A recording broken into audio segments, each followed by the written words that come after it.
మీకు డబ్బు ఎక్కడికి వెళ్ళిపోతుందంటే దిస్ హౌ, అందుకని మేము ఇప్పుడు నాణ్యమైన బియ్యం సార్, ఇప్పుడు నాణ్యమైన బియ్యం స్టేట్ మొత్తం అంతా ఇక్కడికి కేంద్రంగా అయితే కాకినాడ వస్తుంది సార్ బియ్యం అంతా కూడా.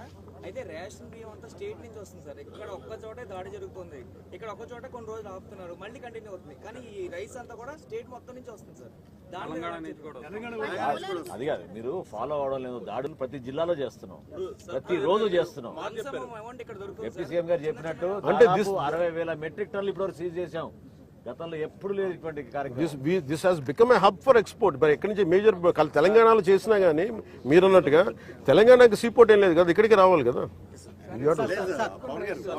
ఇప్పుడు సన్న బియ్యం ఒక నిమిషం అల్టల్ గత 2 నెలల నుంచి మీరు పోర్టుకు రావాలంటే మిమ్మల్ని అడ్డుపడుతున్నారు. ఇప్పుడు కూడా పోర్టు లోపల కూడా మిమ్మల్ని లోపల తీసుకెళ్లే దానికి కూడా కొంత ఇబ్బందులు సృష్టించారు అన్నారు. అంటే దీని వెనక ఎవరు అనే దాని మీద